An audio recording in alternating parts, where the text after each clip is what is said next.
Hello and welcome to my Demonic Gorilla's Guide.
Okay, so moving on to the inventory, you want to have a setup similar to this. We'll go over the different options after, but just keep in mind you want to have a high range accuracy bonus and also a high strength. Due to the update, it's actually better to have strength now over accuracy. Okay, so we'll start off first with the ring. Now I take a Berserk Ring Eye. You can take the normal Berserk Ring, obviously, probably the best choice to keep a high melee strength level. Some alternatives you could use are also the Warrior Ring to keep a higher accuracy if you can't afford the Berserk Ring. If you can't afford the Warrior Ring or can't get it imbued and whatnot, you can also take a Ring of Life. This will be a pretty good choice for first timers as it will avoid death. Alright, so moving on to boots. Obviously I take the Primordial boots as it has the best defensive bonuses and strength bonus of all the boots. You can also take the Dragon boots, of course, which is very similar stats, only a few difference in strength. And you can also take the snakeskin boots if you cannot take the dragon boots. This is not very recommended as dragon boots are pretty cheap to get, although it's not a bad choice either. And as moving on to the gloves, you should have completed certain parts of the Recipe Disaster anyways to complete Monkey Madness. But if you cannot get the Bear's gloves, an alternative is the dragon gloves. Or if that's not possible, you can also take a combat bracelet, but I'm sure everybody's done that quest to begin Monkey Madness. And we'll go on to the backpack. The Ava's Accumulator is actually the only one I recommend as you're using range. It's not a good idea unless you're planning to switch to a fire cape, but as a first time guide, it's much better to simply just go with the Ava's Accumulator. It saves you bolts and it's also very useful. And for the headgear here, if you are on a Slayer task, it is much better to take the Slayer Helm Eye because you'll be using range. Now the two Slayer tasks that you can use are that you can kill these monsters on are the Black Demons or Monkeys. So you'll be obviously dealing 15% more damage in range and melee, which is better than any other item in this inventory. Just make sure to take that. If you are not on a Slayer task though, I recommend a Serpentine Helm. An alternative would also be a Helm of Needs Knot, if you do not like to waste the stats on the Serpentine Helm. Helm of Needs does give some good prayer bonus, and it's actually lower in range.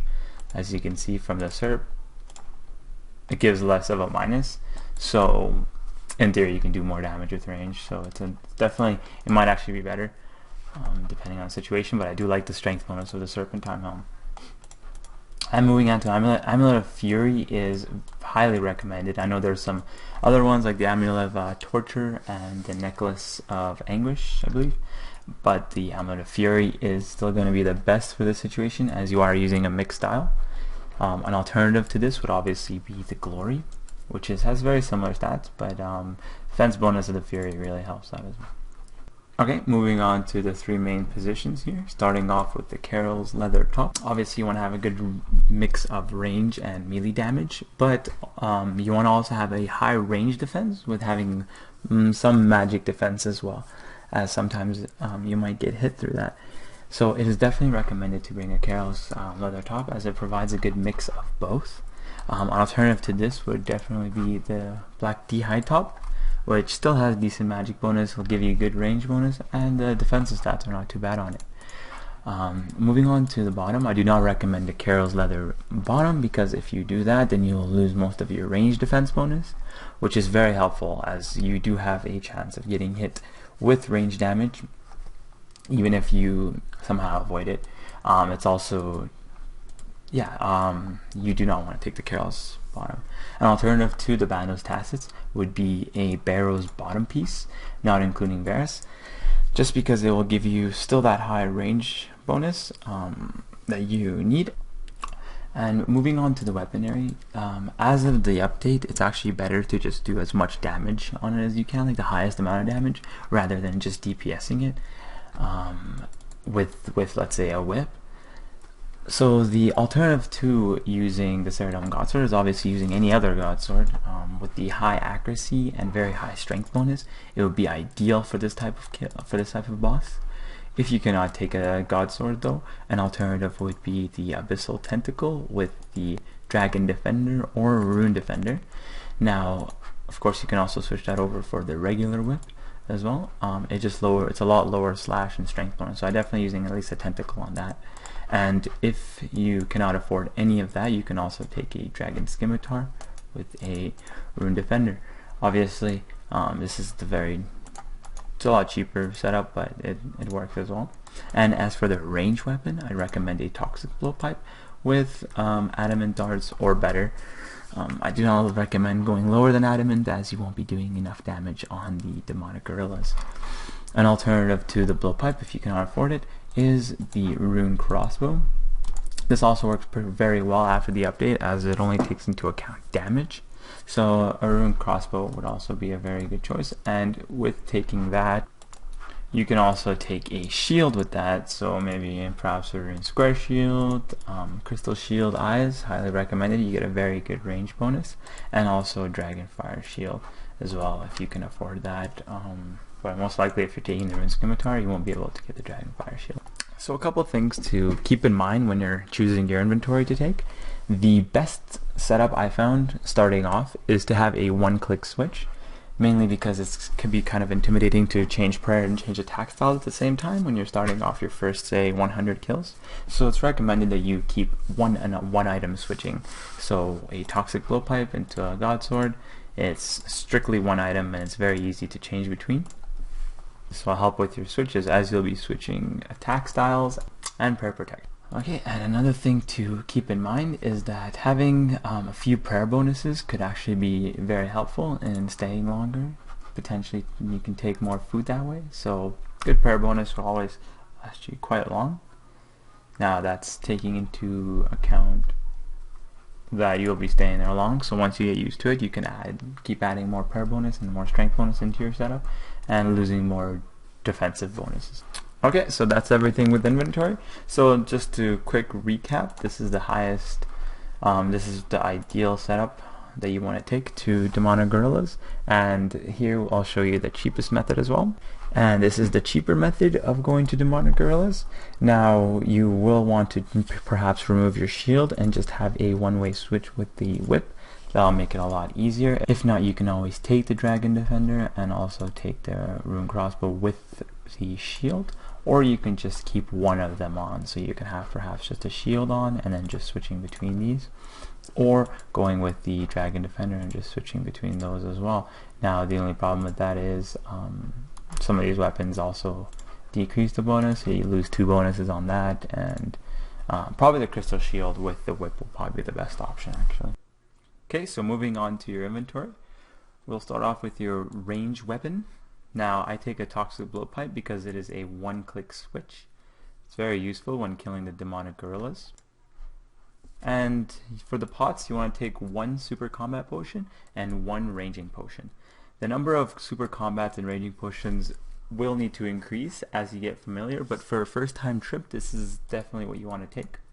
Alright, same with the prayer potions. You want to take 4 or 5 prayer potions as needed. Now this number will definitely increase as you get more used to the Demonic Gorillas. I myself take a lot more prayer pots as I've gotten used to the Demonic Gorillas. You want to bring a Ring of Dueling for quick banking in and out of the Demonic Gorilla Cave. You want to also bring the Royal Seed Pot, which you got from the Monkey Madness 2 quest. This is especially helpful for getting to that location. I'm also bringing the rune pouch, which contains your astrals, earths, and death runes. This is a recommended item as Venge does help speed up the kills, as they do have a chance of hitting you. Now for the rest of your inventory, you'll be filling with sharks or another high level food.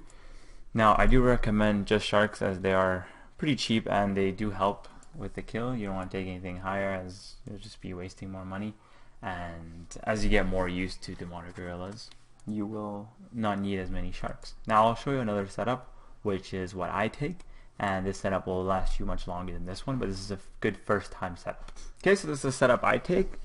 I take about 12 prayer potions, sometimes I take a little bit more. This usually lasts me the duration of the combat potions that I'm bringing. So I take 2 super combats and 2 ranging potions, and just the sharks here are really emergency food. If you're using a Ceridome and Godsword, you won't actually be needing that many food.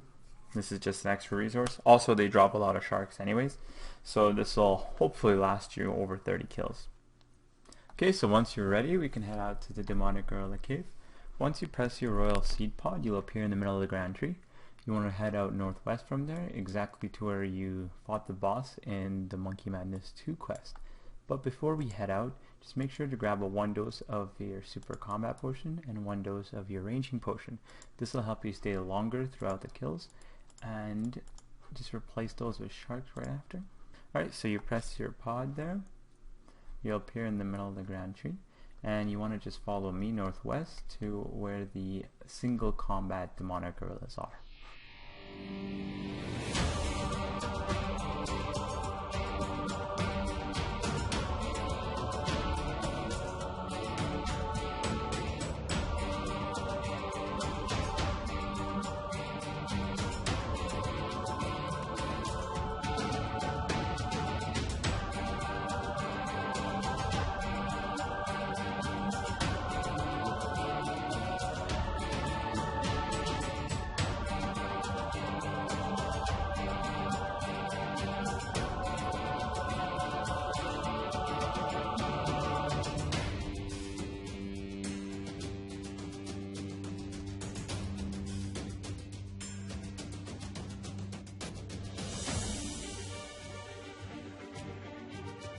Okay, so once you get over here, you want to just pop your Venge.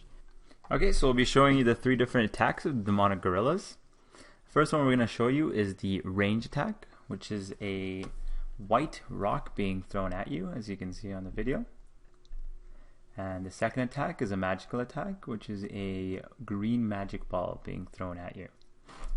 And the last one is a melee attack, where he stomps on the ground. Now you can rewind and just view each of these attacks yourself to get a really good hang of it. In the next clip, I'll be showing you the actual mechanics in killing them. Okay, so once you get to the demonic demons, you want to just pod up all the way through and just start the kill. Right now it's hitting me with melee attacks. Once it hits 3 zeros, then you can switch attacks. So I just switched to magic. It hit me once and twice, and it'll hit me one more and then switch. You want to move back 1 step, put on your protect from range. See, now it attacked with melee, so now you know. That's 2 and 1 more. You want to switch to protect for magic because you are protecting against your least defensive stat. You want to just protect from magic because you don't know the first hit, and just attack the demon here. So now it's hitting me with range, so I just want to switch to that. After 3 zeros on me, it will switch attacks. You want to step back and protect from magic. If it runs to you, it's going to be meleeing you.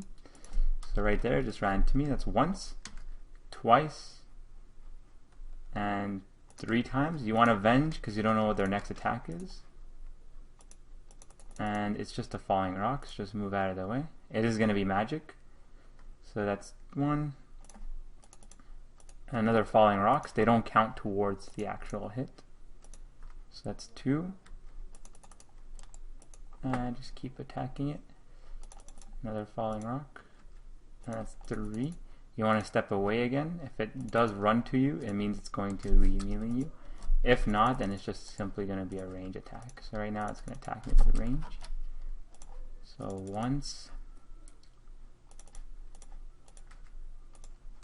And twice. And falling rock attack. And see, I missed the third hit there. And it's dead. So once you hit over 53 damage, it will change its overhead prayer. So right there, I hit over 53. Now you just gotta keep going here. Now I've been hitting kind of low, so it won't switch anytime soon. But the moment I hit a large attack, there you go. It went over that 53 damage, so it will switch styles now. And now it's running towards me, so again, melee. And it just hit me twice. On the third hit, it will switch attacks. There you go. And now I've hit over 53 damage, so now I can switch to my melee weapon. Its overhead prayer has changed. Just keep hitting it. 38. My next damage will switch the overhead. Alright, so prayer. let's just do a quick recap and summary of what we've learned through this guide.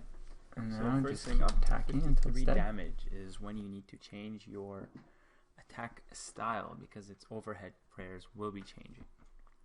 The 3 blocked hits is when you need to start changing your overhead prayers because the demonic gorilla's attack style is changing. Make sure to venge after its melee attacks because you do not know whether it's going to be a mage or range attack, and if it does hit range, you'll just have to venge it and you get some damage across. Okay, make sure to avoid the falling rocks. Very easy to avoid, but if they do hit, they hit massive damage. Make sure to protect from magic after those melee attacks, just because your magic is the least defensive bonus that you have. So it's best to protect that and just try to tank the range hit. And just make sure to SGS spec or blowpipe spec whenever you are getting low and whenever it's 100%, just so it could regain that percentage back. If you are on a Black Demon's task or on a Monkey task, you can use your Slayer Helm to kill them. Make sure to step back before any of the magic or range attack changes, because if it starts walking towards you, then you will need to start melee protecting. That's one of the ways of identifying what attack is going to come next. If he doesn't come to you, then obviously you just switch to the other style. And just make sure to have a one-click switch when fighting these demons, as it's very easy, and it's also recommended to have F keys as well, so you can switch a lot better. Okay guys, I just want to say thank you for watching my guide on demonic gorillas. If you have time, please like this video and subscribe to my channel. Also, make sure to comment down below on what other guides or videos you'd like to see from me. I'll leave you guys with a few example kills to help put everything together.